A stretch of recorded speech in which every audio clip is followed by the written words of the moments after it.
Olá, tudo bem? Eu sou Flávio Mendes, psicólogo psicanalista. Seja bem-vindo e bem-vindo a esse nono episódio do projeto Psicanálise Paralela. Se você está chegando agora, eu vou apresentar rapidinho qual que é a ideia do projeto e é a de entrar e refletir um pouco mais sobre o campo da psicanálise, tomando por base tanto autores que são do campo, ao longo dos diferentes momentos históricos da psicanálise, quanto autores que são de fora do campo e que discutem a psicanálise em alguns de seus materiais.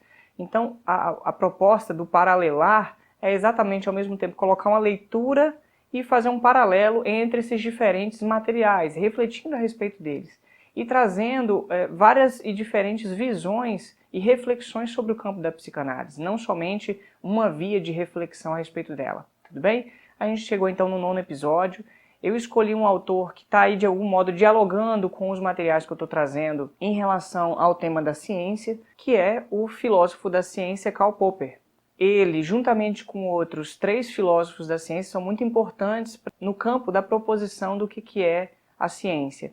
Os outros 3 autores que eu também acho bastante interessantes e importantes, estou conhecendo melhor cada um deles, são o Thomas Kuhn, que trata do tema das revoluções científicas, o Henri Lakatos, que fala sobre a questão dos programas de investigação científica, e o Paul Feyerabend, que discute sobre a questão do contra o método, sobre uma metodologia anarquista, uma forma pluralista de pensar a ciência. Nesse texto de agora, eu pretendo apresentar um dos materiais em que o Popper apresenta e coloca a sua tese do que é a ciência e a sua proposta de demarcação.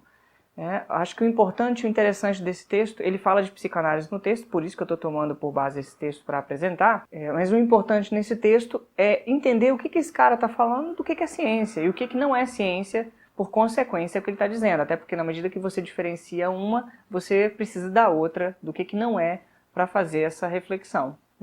Então é um texto bastante interessante, um texto curto, ele está no livro Textos Escolhidos do Popper, organizado por David Miller. São vários textos ao longo de diferentes momentos.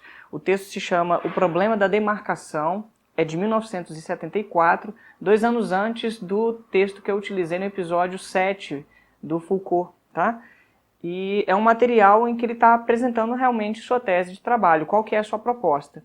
Mas para a gente já entrar no assunto, o Popper ele tem um incômodo, ele tem uma crítica à forma de pesquisa indutivista, à metodologia indutiva, que parte do princípio de utilizar os casos singulares, particulares, para universalizá-los. Por exemplo, se você vê, ele fala bastante desse exemplo, se você vê que os cisnes são brancos, você não pode dizer que todos os cisnes são brancos, até porque você não sabe se aparecerá em algum momento que um cisne será negro.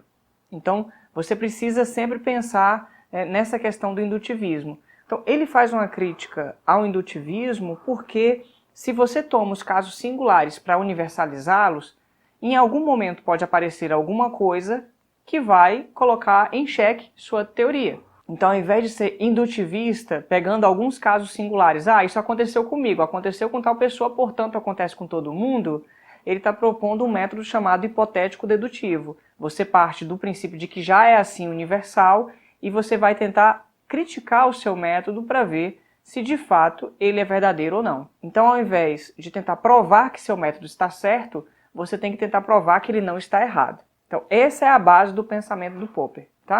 O texto está dividido em 4 partes. Na primeira parte ele fala sobre a diferença de ciência e a não ciência. Depois ele vai falar do problema das dificuldades em relação à demarcação, que é a proposta dele.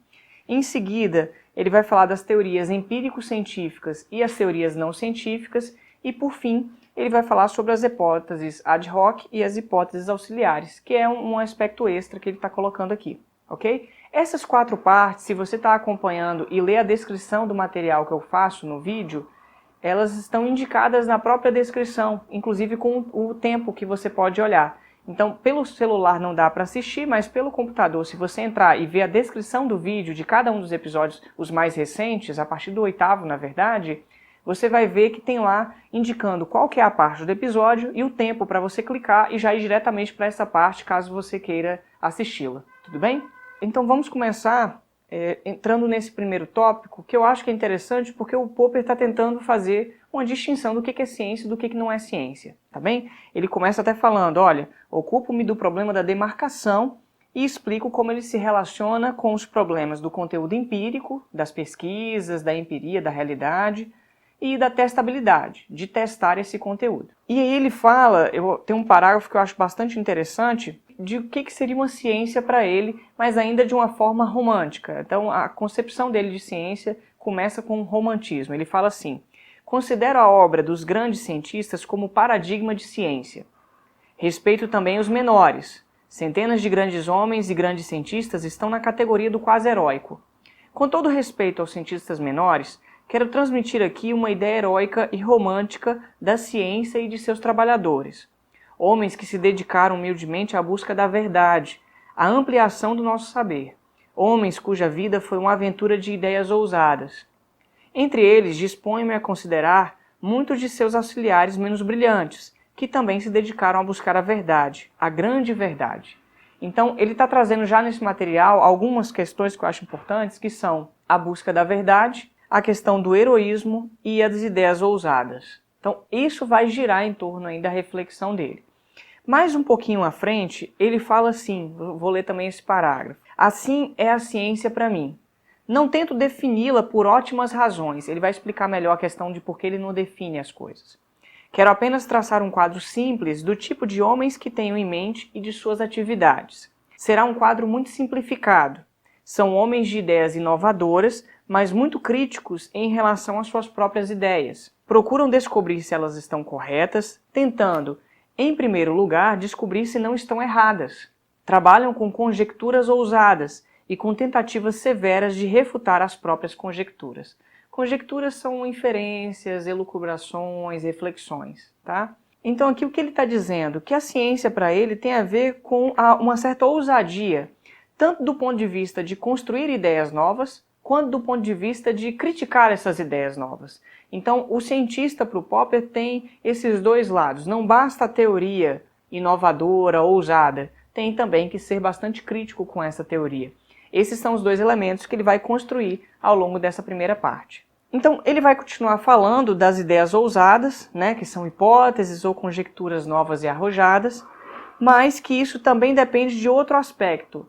Elas têm que ser ousadas no sentido de que podem ser questionadas, de que podem fazer com que o pesquisador fique num certo risco. É exatamente quando o pesquisador assume o grande risco de sua teoria ser falsa, que sua teoria tem mais valor ainda. Então, o valor não está em que a teoria está certa, mas que exatamente ela está próxima ou não de estar falsa. E quanto mais o pesquisador se permite buscar saber se sua teoria é falsa ou não, ou seja, critica sua teoria para tentar corrigi-la, é que ele está no caminho científico. Ele então dá alguns exemplos para a gente entender isso. O primeiro exemplo é o do Aristarco e do Copérnico, que propunham, num certo momento histórico, que a Terra não era o centro do universo, mas o Sol.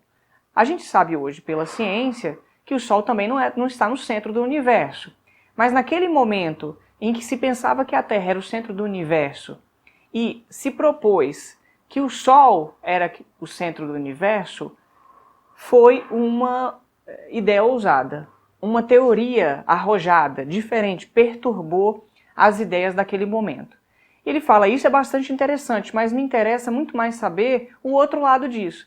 Porque o Copérnico e o Aristarco, embora eles tenham proposto uma teoria ousada, eles não tentaram colocá-la à prova. Eles não tentaram colocar o seu pescoço em prova em relação à sua própria teoria.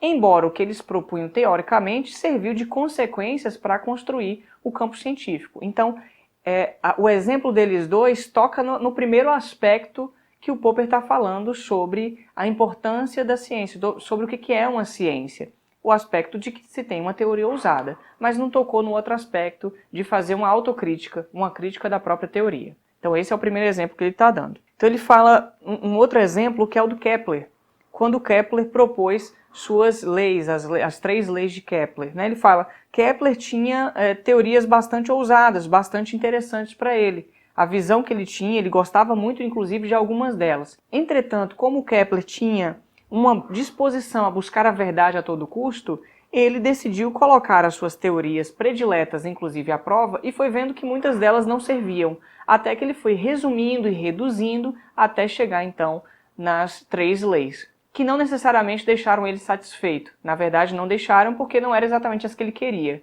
Então, aqui ele está dizendo que o Kepler já foi muito mais próximo disso, ele já estava ali no campo da ciência, entendendo que sua teoria não era verdadeira, mas uma aproximação da verdade, um caminho para alcançar essa verdade. Então não bastava para o Kepler construir uma teoria ousada e inovadora, suas teorias, inclusive algumas das quais ele gostava.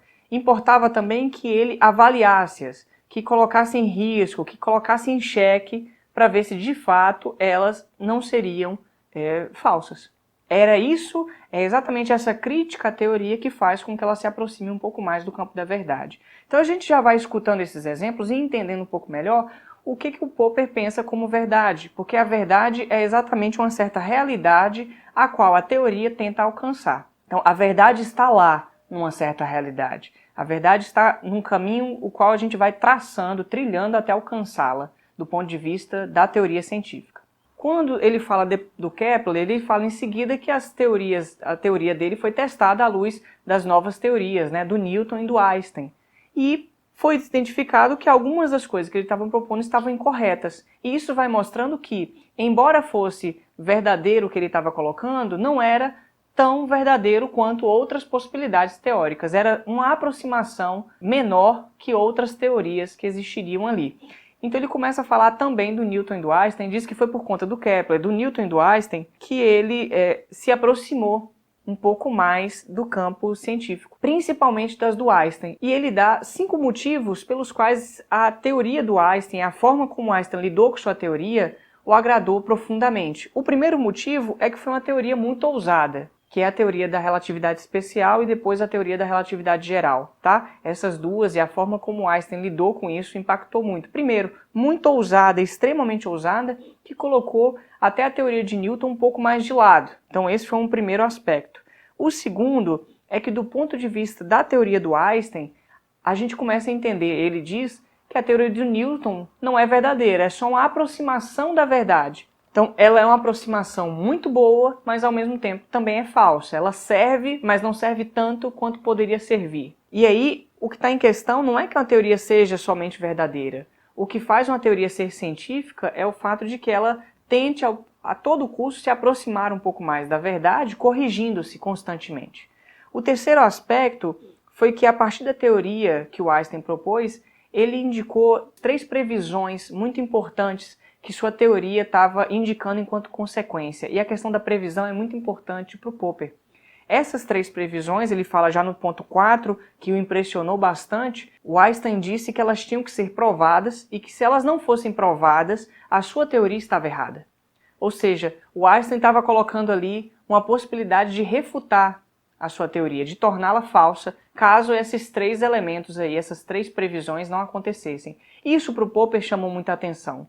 E o quinto ponto é que, embora as teses e essas previsões tenham sido provadas num experimento anos depois, o Einstein disse que a sua pesquisa, a sua teoria não era verdadeira, era falsa. E mais que isso, era só uma aproximação da verdade. E indicou, inclusive, o que deveria ser feito para que pudesse se construir uma teoria do campo unificado. Essa sim, um pouco mais próxima da verdade e da realidade do que sua própria teoria. Então isso impactou muito Popper do ponto de vista da sua consideração sobre a ciência, porque mostrou para ele que o pesquisador, o cientista, não somente pode e deve construir uma teoria muito arrojada, mas também colocá-la à prova, tentando prever o que ela permite e fazendo testes e experimentações para criticá-la. As experiências não estão ali para o pesquisador somar e dizer, olha, tá vendo? É isso que faz com que a minha pesquisa seja verdadeira. Ele está dizendo, não, é isso que prova que ela não é falsa, que ela está um pouco melhor do que outras teorias,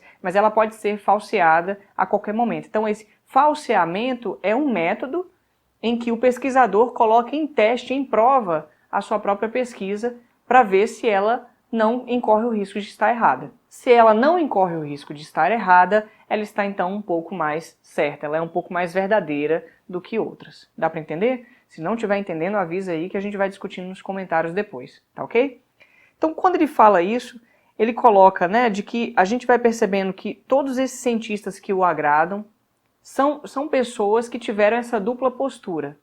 Pessoas que, ao mesmo tempo, tinham teorias arrojadas e tinham críticas muito rigorosas às suas teorias.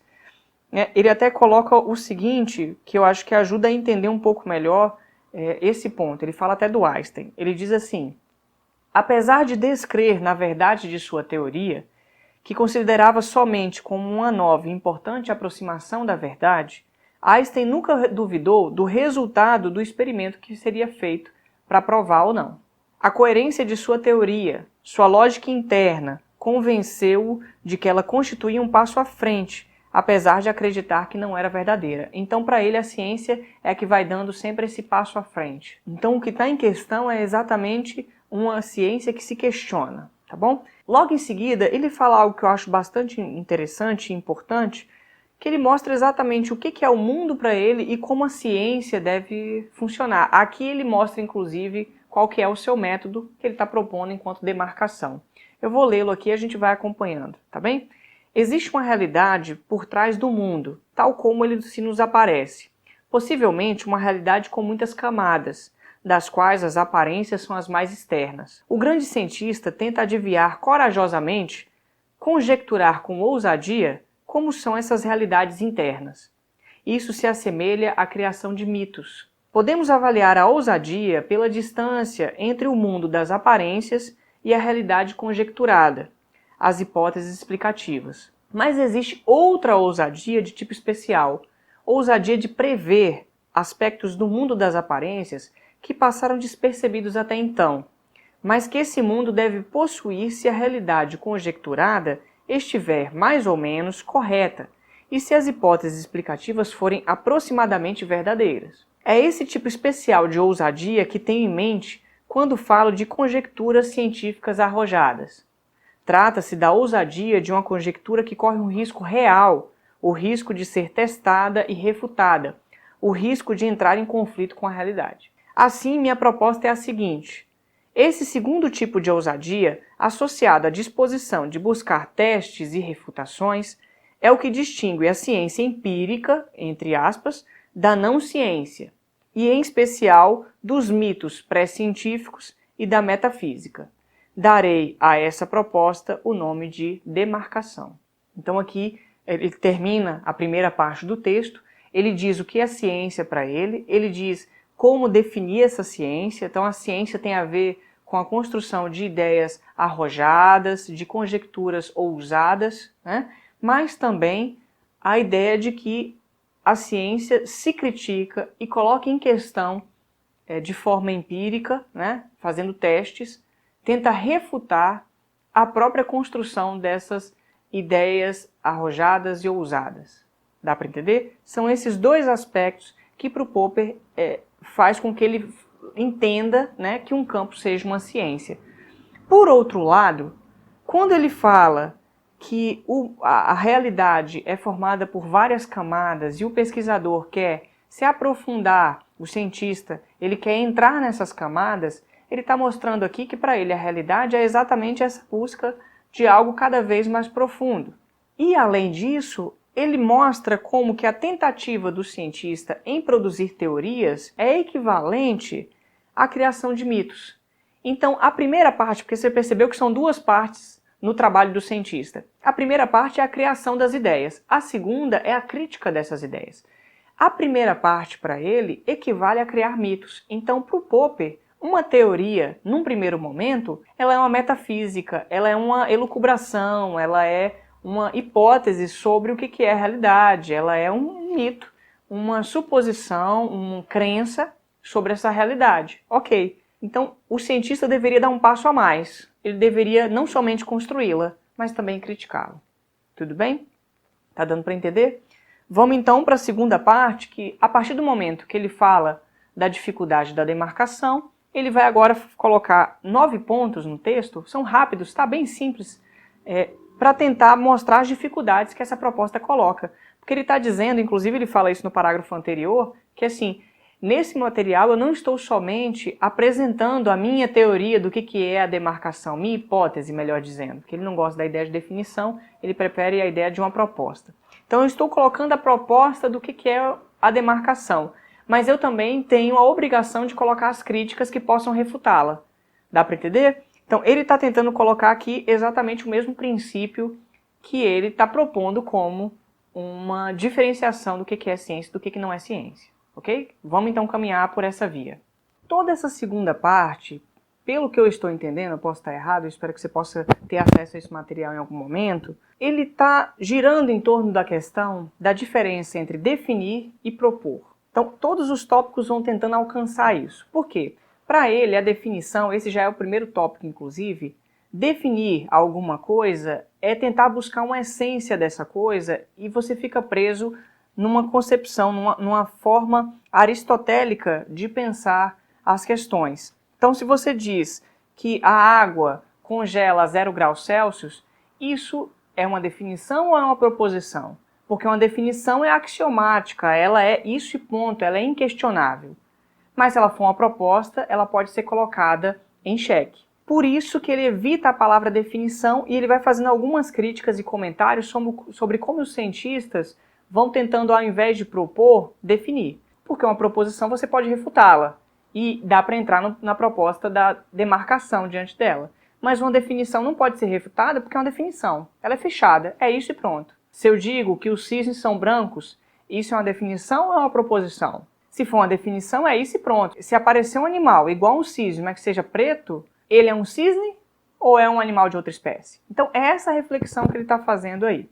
Então, o primeiro ponto, ele vai falar exatamente disso, ele prefere proposição do que definição. Ele está propondo o que é uma ciência, ele não está definindo, porque se ele definir, outra pessoa pode definir também, cada um vai tendo sua definição de ciência. Ele está propondo uma forma de pensar isso, e por conta disso, o incomoda o uso da palavra definição. Ele disse que a transição entre a metafísica e a ciência não é muito nítida, porque aquilo que eu falei agora há pouco sobre o que é uma teoria, que se equivale aos mitos, né? Porque uma teoria pode, num determinado momento, ser refutada e virou metafísica, mas anos depois pode ser provada, e aí ela se torna ciência. Então, uma mesma teoria pode, ao longo do tempo, ter modificações. É o que ele falou, por exemplo, do Kepler e do Newton. No momento que eles propunham aquilo e aquilo não foi refutado, eles fizeram testes e aquilo se provou correto, era ciência. Mas no momento que o Einstein propõe alguma coisa nova, aquilo vai se tornando uma metafísica. Entende? É essa reflexão que ele está colocando aqui. E aí, para distinguir entre o que é metafísica, a metafísica é exatamente isso para além da física, abstrações, conjecturas, são as ideias sem nenhum tipo de comprovação. O que diferencia a metafísica da ciência é exatamente o teste. Colocar à prova. Colocar o pescoço à prova. Né? É exatamente esse aspecto que é o aspecto do teste, da testabilidade, que é importante como segundo aspecto dentro do campo científico, que é a demarcação, se ela é científica ou não. Ok? Nesse segundo ponto, ele vai falar sobre um outro aspecto dentro do critério dele de refutação, que é a demarcação. Né? Ele pega um exemplo da teoria de Newton para falar sobre isso. Ele diz assim, se a teoria de Newton se o sistema, né, que o Newton constrói for refutado, todos os subsistemas e as consequências internas também são refutadas, como se fosse uma relação entre o todo e as partes. Por outro lado, se um subsistema da teoria for colocado em refutação, não significa que a teoria como um todo está refutada. O que deve ser feito é fazer uma correção desse subsistema para articular de novo a teoria como um todo. Dá para entender? Então, se você refuta a teoria como um todo, todos os subsistemas internos da teoria também são refutados. Mas se você refuta um subsistema, não necessariamente refuta toda a teoria. Isso vai ser colocado em provas, fazer avaliações, fazer correções na teoria, e aí vai sendo construído um novo campo científico. O terceiro aspecto é ele pensando o primeiro e o segundo. Ele diz assim, a gente tem um problema. Por exemplo, se um biólogo chega, a ideia do cisne, se o biólogo chega para mim e fala, não, todos os cisnes são brancos, e ao se descobrir na Austrália que existem cisnes negros, esse biólogo pode virar e falar assim, não, isso não é um cisne, porque todos os cisnes são brancos. Esse animal é um animal de outra espécie. porque todo cisne tem que ser branco. Ele está dizendo, esse pesquisador está colocando essa frase como uma definição. Se é uma definição, ela não pode ser questionada, porque ela é isso mesmo. Mas se ela for uma proposição, nesse caso ela é falsa, tomando por base o critério de demarcação. Ela é falsa porque a realidade mostrou que ela está incorreta. E ele diz então, esse biólogo teria muito mais ganhos se ele assumisse que sua teoria estava errada e fizesse a correção dela para dar um salto em relação à sua teorização, ao invés de simplesmente se aferrar à ideia de que todo cisne é branco. Então, o problema dele está aqui em você fazer da ciência propriedades definidoras, ao invés de fazer proposições que podem ser refutadas, que podem ser falseadas, questionadas. O quarto ponto é ele pegando o que ele falou no ponto 3 e dizendo como que isso traz algumas complicações, porque traz alguns problemas desnecessários, segundo ele, para a ciência. Ele fala assim, os químicos começaram a trabalhar com as noções para poder pensar os elementos químicos a partir do peso atômico, dos pontos de fusão e outras propriedades que seriam definidoras. O problema disso é o exemplo da água, que ele falou, que eu falei agora há pouco, que ele situa aqui. Ele diz assim, se eu digo que a água congela a 0 graus Celsius, mas eu identifico que a mesma água pode congelar em outra temperatura que não 0 graus, o cientista pode entrar num conflito comigo. Ou o meu critério de demarcação não serve, e ele está sendo refutado, ou não faz sentido nenhum trabalhar com uma ideia definidora sobre a água. Porque na hora que eu digo que a água congela a 0 graus Celsius, e eu estou definindo isso, qualquer líquido que seja água, que se congele em outra temperatura, não pode ser classificado mais como água. É como se o nome, o termo água, fosse mais valioso sustentar do que as propriedades que estão colocadas aí. E aí ele entra no tópico 5, que eu vou lê-lo para você entender e a gente refletir melhor sobre isso. Ele fala assim, vamos presumir que tenhamos descoberto água com uma temperatura de congelamento diferente. Será que isso ainda deverá ser chamado de água? Em itálico, afirmo que essa pergunta é irrelevante. Tiro itálico. A hipótese científica era que um líquido, qualquer que fosse o nome que lhe atribuímos, com uma lista considerável de propriedades químicas e físicas, congela a 0 graus Celsius. Se uma das propriedades conjecturadas como constantemente associadas não se materializar, então, em itálico, estávamos errados. Tiro itálico. Com isso, em itálico de novo, inauguram-se problemas novos e interessantes. Tiro itálico. O menor deles é decidir se devemos ou não continuar a chamar esse líquido de água. Isso é puramente arbitrário ou convencional. Então, para ele, não importa se você está definindo aquilo como água, porque isso é um erro. Você não está colocando uma proposição em questão. A ideia não era identificar uma água enquanto a essência de uma água. Então, percebe que é o que ele falou no primeiro ponto? Eu não gosto de usar a definição, porque definições buscam a essência das coisas, a essência nas palavras. E aí a gente tem um problema. Pelo contrário, o que importa é se esse elemento tem as propriedades que a gente está buscando. Se não tem, a gente está errado, a gente tem que fazer uma correção na nossa teoria. Ele vai então para o 6º ponto para falar assim, tudo bem, a gente está lá fazendo uma crítica a essa teoria, mas diante dessa crítica, o cientista pode adotar uma estratégia que ele chama de imunizadora. É uma estratégia em que ele não considera a refutação. Ele fala, não estou nem um pouco preocupado com isso. Ou ele desconsidera a teoria, ou ele desconsidera as provas, ou ele simplesmente sai do recinto. Todas essas formas seriam táticas ou estratagemas imunizadores, porque imunizam a teoria de ser refutada. Ela não pode ser refutada porque a pessoa não está nem um pouco preocupada com isso. Dá para entender? Então, para ele, essa é uma estratégia que pode acontecer e que prejudica o campo da ciência, que deve ser evitada. No ponto seguinte, ele então fala, se eu for organizar melhor a minha proposta, eu vou dizer o seguinte, não tente fugir da refutação, arrisque o pescoço. Então, o cientista não pode fugir das refutações que estão colocadas, ele tem que tentar, ele tem que se colocar, ele não pode se imunizar. Se ele se imuniza, ele já não está mais no campo da ciência. Quando ele entra no 8º ponto, ele meio que faz um parênteses aí. Ele suaviza a questão, ele diz, tá, mas também não adianta abrir mão da sua teoria só porque alguém refutou. Ele chama isso de uma hipersensibilidade de alguns pesquisadores. Só porque ela está errada não significa que esteja de todo errada, não significa que novas provas não podem ser feitas. Então, os dois lados da moeda são ruins. Tanto o pesquisador que se imuniza e se defende completamente contra a refutação, quanto o pesquisador que imediatamente abre mão da sua teoria tem problemas para a ciência.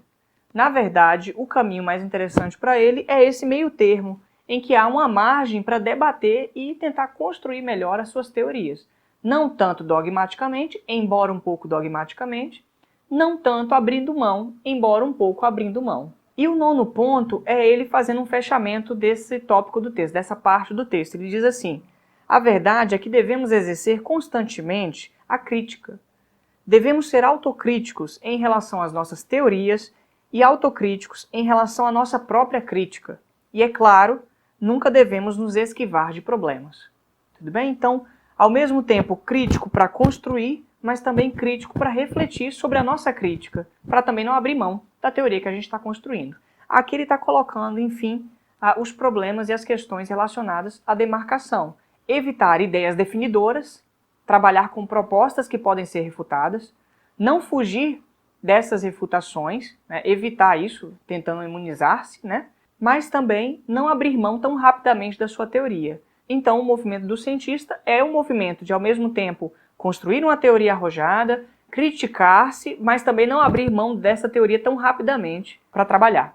Tudo certo? Ele entra, então, no 3º tópico do texto, que é quando, aí sim, ele vai dar alguns exemplos, são 2, na verdade, que são das teorias empírico-científicas e das não científicas. Aqui é quando ele fala do marxismo e da psicanálise. Vamos trabalhar um pouco agora mais esse assunto e no final do episódio do vídeo eu tiro uma parte só para discutir e fazer considerações sobre tudo isso. Ele fala nessa parte que o critério de demarcação traz algumas dificuldades, mas não tantas assim. Ele tem uma dificuldade no ponto de vista de que é uma regra metodológica, é uma proposta metodológica. E a demarcação entre o que é ciência e o que não é ciência é um pouco vaga. Por outro lado, ele permite entender o que é uma teoria física e uma teoria metafísica. Porque uma teoria física, ele entra na demarcação e pode ser provada. Uma teoria metafísica fica só na via da teoria. Para isso, ele dá então 2 exemplos para que as pessoas possam entender. Um é o marxismo. Ele fala o seguinte, que o marxismo ele é diferente da psicanálise porque ele já foi uma ciência. Então, ele já está dizendo que a psicanálise não é uma ciência. Num primeiro momento, o marxismo foi uma ciência porque, além de construir uma teoria, ele tentou fazer algumas previsões importantes, o Marx, né? 3 previsões, pelo menos, o Popper cita. Primeiro, previu que o capitalismo levaria a uma miséria crescente e, ao longo do tempo, provocaria algumas revoluções que dariam caminho para o socialismo. Segundo, ele previa que isso ocorreria primeiro nos países mais desenvolvidos.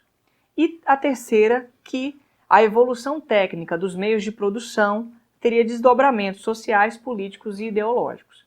Então, diante disso, o Popper diz que, embora ele tenha feito previsões, a realidade colocou em questão essas previsões. E aí ele fala que, primeiro, a Revolução Socialista não aconteceu num país industrializado, tecnicamente avançado, mas num país tecnicamente atrasado. E não foram os meios de produção que criaram uma nova ideologia.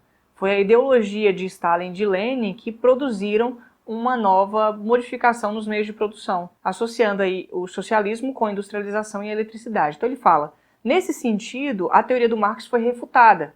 Entretanto, diante disso, os pesquisadores e os cientistas marxistas, ao invés de aceitarem que a teoria tinha sido refutada e fazerem as correções necessárias, eles se imunizaram, protegendo e tomando essa teoria como um sonho metafísico, um sonho do futuro, uma proposta de mundo, uma visão de mundo possível, né? Então, ele fala que o marxismo já não seria mais uma ciência porque desrespeitou a regra da demarcação que ele está colocando, desrespeitou as refutações que foram colocadas. Ela era uma ciência enquanto tinha produzido uma teoria e tinha produzido previsões, mas quando a realidade refutou essas previsões, os marxistas se imunizaram contra essas críticas. Esse é o primeiro comentário. O segundo já é ele fazendo um comentário e o exemplo sobre a psicanálise. E aqui eu já me permito ler, porque é o ponto que traz e que serve para a gente refletir também. Ele fala o seguinte, o caso da psicanálise é diferente. Ela constitui uma metafísica psicológica interessante. Há alguma verdade nela, como frequentemente há nas ideias metafísicas. Porém, nunca foi ciência. Inúmeras pessoas podem ser casos freudianos ou adlerianos. Olha o Adler aí que eu falei no episódio passado. O próprio Freud era claramente um caso freudiano e Adler um caso adleriano. Mas o que impede suas teorias de serem científicas, no sentido que descrevi, é simples. Elas não excluem nenhuma conduta humana fisicamente possível. Qualquer coisa que alguém faça é explicável, em princípio em termos freudianos ou adlerianos.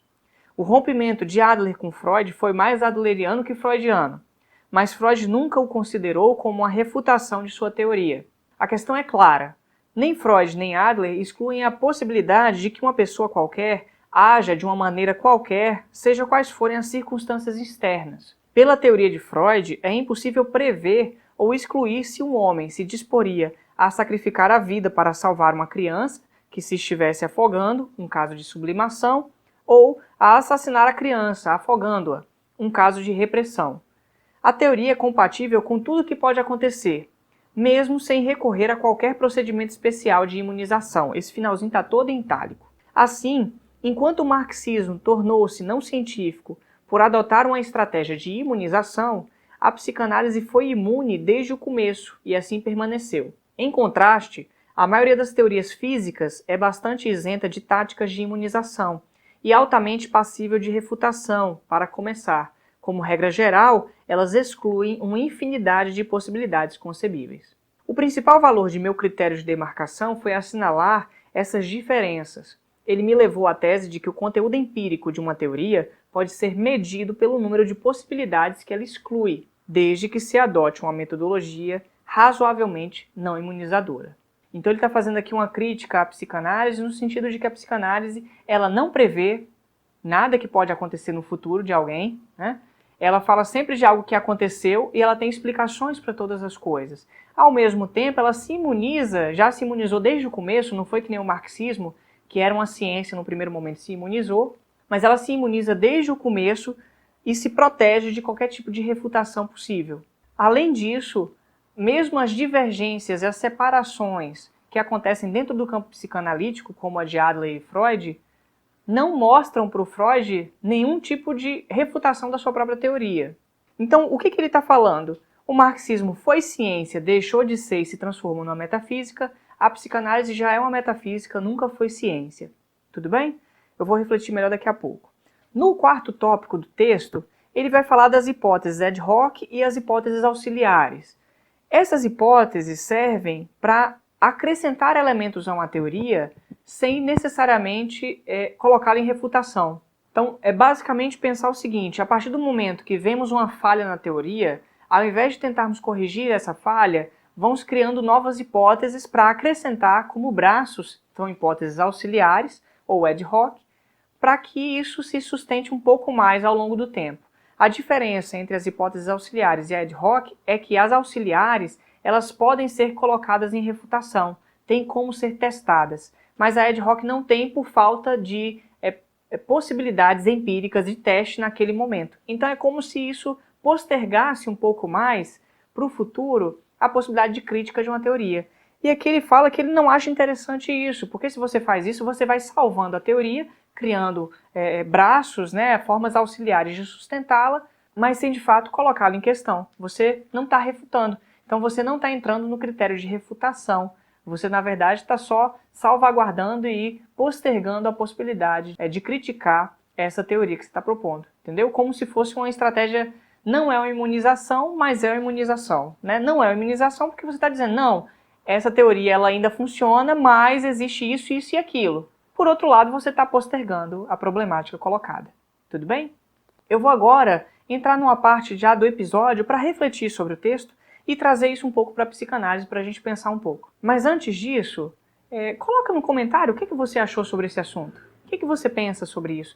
O que você está sentindo de dúvida? O que você entendeu ou não entendeu sobre esse episódio? Ok? Vai colocando aí, vai escrevendo, porque é bom que a gente já vai conversando também. Então vamos refletir sobre o que é esse texto e de que forma ele nos serve para refletir e pensar sobre a psicanálise. Esse é um texto que eu acho bastante interessante. Eu particularmente gosto muito da leitura do Popper, porque eu acho uma forma de escrita bastante sensata, reflexiva. Ele tem uma autocrítica muito interessante. Ele propõe isso, inclusive, como critério para definir o que é uma ciência ou não. Esse texto é um texto que eu acho que dá para compreender qual que é a sua proposta de ciência, muito claramente, né? Não sei como é que está isso para você. Ele traz uma ciência num sentido heróico, né? Ousado, de que o cientista é esse que constrói algo ousado, arrojado, mas que também é muito rigoroso na crítica que se faz. E é essa crítica que permite a correção dessa teoria, a mudança, né, e assim por diante. O critério de demarcação que ele propõe é exatamente essa crítica que o próprio pesquisador se faz, tentando, ao invés de provar que está certo, provar que não está errado. É isso que faria com que ele corrigisse, né, fizesse modificações na sua ciência. Esse critério permite diferenciar a ciência da não ciência. Ele dá alguns exemplos aí, como o caso do Copérnico, do Kepler, do Einstein, do Newton, para entender melhor a postura desses cientistas que ele tem algum respeito, né, por serem ousados, por serem os grandes cientistas, pesquisadores, né. Ao mesmo tempo ele dá exemplo de campo, como o marxismo, que foi científico e deixou de ser, e da psicanálise, que não é científica. Então ele está fazendo isso utilizando sempre o mesmo critério. Se o campo fez esse critério, ela é científica. Se não fez, não é científica. Então ele tenta distinguir o que é ciência do que não é ciência, embora ele saiba que é uma forma vaga de pensar a questão. Na verdade, é muito difícil. Não é à toa que existem também outros filósofos da ciência tentando propor o que é a ciência. Me chama a atenção como ele pensa a questão da realidade, ou seja, a realidade são essas várias camadas que o cientista vai tentando alcançar, e ele vai, o cientista, produzindo, conjecturando, construindo teorias para alcançar essa realidade. Isso é ousado e isso se equivale à criação de mitos. Isso é muito interessante porque mostra uma concepção do que é a realidade, do que é a verdade. Para o Popper, a verdade é exatamente o fato de que a teoria pode se aproximar cada vez mais da realidade. Então a verdade, ela existe, ela está lá, ela não foi alcançada. Dá para entender? A verdade, ela é física, ela é objetiva, ela pode ser alcançada se você produzir teorias cada vez mais arrojadas, ousadas, mas ao mesmo tempo falseáveis, refutáveis, criticáveis. Então, a concepção dele do que é a verdade é uma concepção de uma verdade objetiva, dada na realidade. O que faz que uma teoria não seja um mito é o fato de que ele pode ser provado pelos experimentos físicos e da realidade. Ou seja, que ele possa se aproximar mais dessa realidade. Já dá para entender que para ele toda teoria é uma metafísica, é um mito. Só muda quanto mais próximo da realidade estiver. Isso é a verdade científica. Me chamou a atenção isso. A crítica que ele faz à psicanálise tem um conjunto de materiais que o psicanalista Christian Dunker fez. São 4 vídeos sobre psicanálise e ciência, nos quais ele está discutindo essa relação, como Freud pensava a ciência, quais eram as dificuldades, as questões dos testes empíricos, as críticas que foram recebidas. Ele cita inclusive esse texto, eu vou fazer um comentário sobre isso. Ele fala de outras pessoas que criticaram a psicanálise, como o Grunbaum, que leram a obra do Freud e fizeram crítica a isso. E a crítica que ele faz ao Popper nesse texto é que o Popper usou a concepção que ele tem da psicanálise é que a teoria psicanalítica deveria prever o que vai acontecer, porque essa é a concepção de ciência do Popper, né? A ciência não deve só explicar a realidade, ela tem que prever o que pode acontecer, prever outros fenômenos que não estavam nas aparências. E a teoria do Freud não prevê nada, mas ela explica tudo. E aí, a crítica que o Dunker faz em relação a isso é como ele usou a teoria psicanalítica fora do contexto da clínica. Ele utilizou a teoria para falar que Adler tinha um problema tal, Freud tinha um problema tal, que o fato de a teoria do Adler, se você assistiu o episódio anterior, que é o episódio do Freud, né, explicações, aplicações e orientações, o Freud explica melhor a teoria do Adler, e é uma teoria que está relacionada à vontade de superioridade, à vontade de crescer, de se desenvolver. E aí, aqui o Popper fala assim, quando o Adler quebra a sua relação com o Freud, ele está provando que sua teoria está certa, da vontade de superioridade. Mas para o Freud isso não refuta a sua teoria do complexo de Édipo, das questões sexuais. Até porque, se você lê isso que o Dunker faz, para o Freud é exatamente essa teoria que está em questão. Mas essa explicação selvagem, assim que o Dunker coloca, não faz sentido. Ele está pegando a teoria para explicar fenômenos cotidianos, quando na verdade o psicanalista não usa a sua teoria para explicar as coisas. Ele usa a sua teoria para escutar o paciente e é o paciente que vai falando das suas experiências. É o paciente que vai, na verdade, explicando. Eu tenho uma ressalva, eu entendo a posição dos dois, né? Compreendo, não sei se concordo exatamente com as duas, tenho minhas questões inclusive com as duas posições, concordo e discordo, sabe, com as duas, porque o Dunker, ele está falando de uma psicanálise contemporânea. Hoje, a partir das inferências, das interferências, melhor dizendo, do Lacan, de fato o psicanalista não fica explicando nada. O psicanalista, ele escuta o paciente, ele intervém no que o paciente fala, ele provoca o paciente com suas intervenções do silêncio, a marcação de uma palavra, o encerramento da sessão, para que o paciente possa construir alguma coisa nova sobre si próprio. Mas o psicanalista no sentido freudiano não era assim. Na verdade, o Freud, como foi esse fundador, né, da psicanálise, ele tinha todo tipo de prática possível. Se você pega os relatos dele e os relatos de outras pessoas sobre ele, a gente vê que o Freud tinha várias formas de atuar. Então, ele ia tentando por várias maneiras, tanto pela via da associação livre do paciente, o paciente falar e ele ir produzindo ali uma interpretação, quanto pela via de se adiantar e já explicar alguma coisa da sua própria teoria para o paciente. Então, o Freud tinha essa postura, embora ele reconhecesse que mais importante do que explicar era que o paciente mesmo chegasse. Então ele coloca essa ressalva. É importante que o próprio paciente chegue à sua verdade, que ele chegue a descobrir o que está acontecendo, que o analista possa acompanhar. Mas, do ponto de vista da clínica, na prática mesmo, ele fazia as duas coisas. Até porque a sua obra, por ser muito vasta e complexa, dá abertura tanto para uma Anna Freud pegar e construir a psicologia do ego, que supervaloriza o ego, mas também dá abertura para o Lacan, né, para um Lacan, para uma Melanie Klein, construírem suas teorias em relação ao significante ou sobre o Édipo da infância, né, nos primeiros momentos de vida, etc. Então, a obra do Freud dá abertura, e a própria prática do Freud deu abertura para muitas interpretações. Hoje a gente vem tentando fazer correções nisso, sabe? Refletir sobre isso, tentar mudar, evitar explicar demais, acompanhar o paciente. E ainda mais, assim, acho que pensando aqui, o Freud, ele está muito próximo de uma concepção do Popper, do que é a ciência. Freud se considerava um cientista. Ele não fazia crítica à ciência. Tanto que o texto que eu não apresentei da última vez, ele ainda está aí, tá? Eu estou falando, mas é porque eu estou enrolando para que você possa buscar também. É por aí, tá? Mas esse texto chamado A Questão da Weltanschauung, a questão da visão de mundo, da cosmovisão, ele fala, a psicanálise, ela tem uma visão de mundo que é científica. Ela não tem uma visão de mundo religiosa, metafísica, o que for. É científica. Então, ele se via como um cientista. Inclusive um cientista meio rejeitado, né? Que entendia que os outros estavam incorretos, que as refutações que os outros propunham da sua teoria, na verdade, era por motivo de resistência. Ele falou isso no episódio anterior que eu apresentei, o episódio 8. Né? Ele tem um momento que ele diz assim no episódio anterior, ele fala...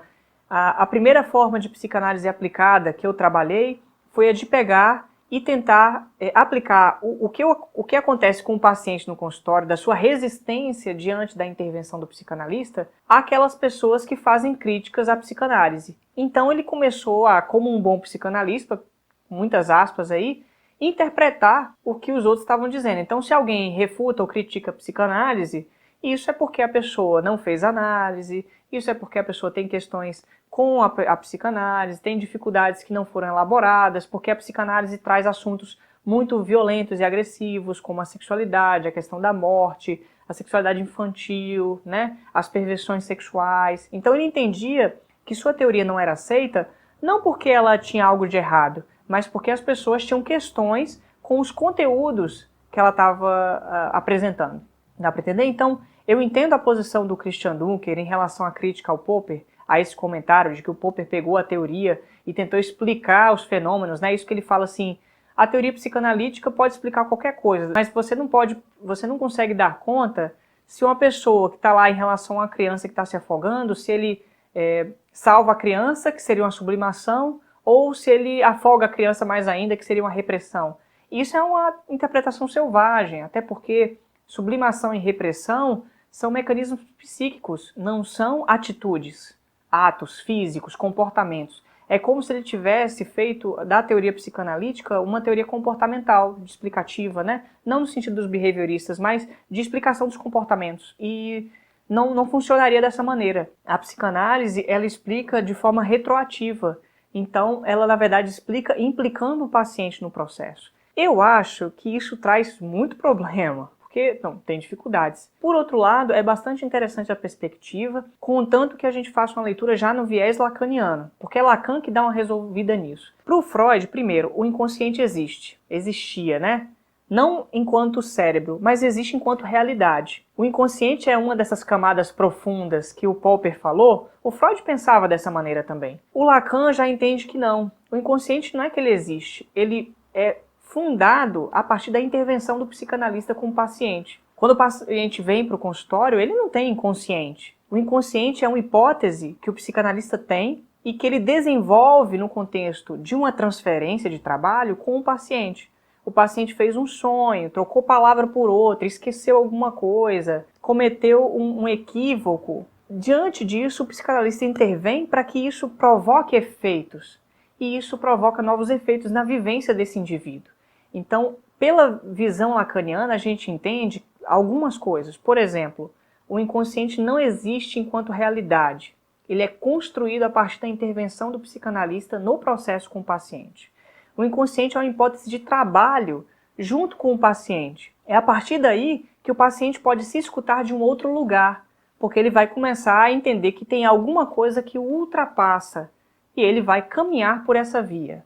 Terceiro aspecto, a verdade não é algo que já está lá dado e escondido, profundo, como Freud pensava, mas a verdade é construída pelo paciente ao longo do tempo. Ela é uma construção do próprio paciente que é trabalhada junto com o psicanalista. E o psicanalista fica ali numa posição de crítica, de reflexão, de apontamento, de equívoco, etc. com esse paciente. Então, a verdade não é a realidade objetiva ou abstrata, ou o que seja que está escondida. A verdade é um desdobramento do trabalho do paciente no contexto da análise junto com o psicanalista, que parte do princípio de uma hipótese do inconsciente. Eu só consigo falar isso se eu leio Lacan. No Freud não é possível pensar isso. Dá para entender? Então, por isso que eu entendo que a crítica do Popper ao Freud é plausível, embora estranha também. Então eu concordo com o Ducker em certo sentido. Por outro lado, eu entendo que só dá para fazer uma nova leitura da psicanálise se a gente pegar pelo Lacan. Claro, o Lacan não é ser um Freud, porque o Lacan pegou a obra do Freud e deu uma nova visada para ela. Só que é pelo viés do Lacan que a gente consegue dar esse salto em relação ao campo psicanalítico, tá? Acho que é isso que é importante para pensar. Um outro aspecto que me chama a atenção também é que o Popper ele tem uma compreensão do que é a ciência. Para ele, a ciência está relacionada tanto à ousadia da teoria quanto ao rigor da autocrítica. Tudo bem? São esses dois elementos. Por outro lado, existem outros filósofos da ciência que fazem uma crítica ao Popper, né, e constroem outras ideias. Um deles é o Thomas Kuhn, que foi um filósofo da ciência que propôs, melhor dizendo, a ideia das revoluções científicas. Porque para ele, claro, é importante o rigor e tudo mais, mas ele entende que o pesquisador não vai ficar abrindo mão da sua teoria do nada. Ele, na verdade, vai construindo seus conhecimentos. E o que faz uma teoria desaparecer ou aparecer não é o fato de que o pesquisador está tentando refutar a sua própria teoria. É o fato de que o pesquisador se junta em grupos em torno de um certo paradigma, esse é o conceito principal dele, em torno de um certo paradigma, que é um exemplo padrão, que é uma proposta fundamental para pensar o problema, e é em torno desse paradigma que uma certa comunidade vai se juntando e produzindo suas teorizações. Na medida em que vai produzindo suas teorizações, isso vai produzindo também anomalias, erros, dificuldades. Até um certo ponto em que essa teoria não consegue mais dar conta. E novas teorias vão sendo construídas. Essas novas teorias são revolucionárias, porque fazem uma revolução, uma nova volta dentro do campo da ciência e criam um novo paradigma para entender os problemas anteriores. Então, para o Thomas Kuhn, ao invés do Karl Popper, o que está em questão não é a refutação da própria teoria, mas a comunidade em torno de um certo paradigma que vai se adequando e construindo e se modificando ao longo do tempo. É exatamente as novas comunidades em torno de novos paradigmas que vão mudando os problemas. E aí, com o Kuhn, a gente consegue fazer uma nova leitura dos mesmos exemplos que o Popper disse, do Copérnico, do Kepler, do Newton, do Einstein, por uma outra via que não a do Popper. Um outro autor, também importante, esses dois próximos que eu vou falar, foram inclusive alunos do Popper, é o Paul Feyerabend, que ele foi um filósofo também da ciência, que, diferentemente dos dois anteriores, ele entendeu que a ciência ela é anárquica. A ciência ela não é tão universal assim, ela não pode estabelecer critérios universais de avaliação e de funcionamento. Nesse sentido, a ciência ela funciona de forma plural. Então, todos os campos podem, em certa medida, se nomearem como científicos. E aí ele dá abertura para que a religião, para que as crenças se transformem também em ciências, né? Assim, porque ele está trabalhando, está tratando de um ponto de vista que é pluralista, que é anárquico, que é questionador, que não fica preso a certos universais e princípios. Esse é por uma outra via aí, tá? Nesse caso, inclusive, do Feyerabend, não existe pseudociência ou falsa ciência, tá? Só existem ciências. Um outro autor que também foi aluno do Popper é o Lakatos.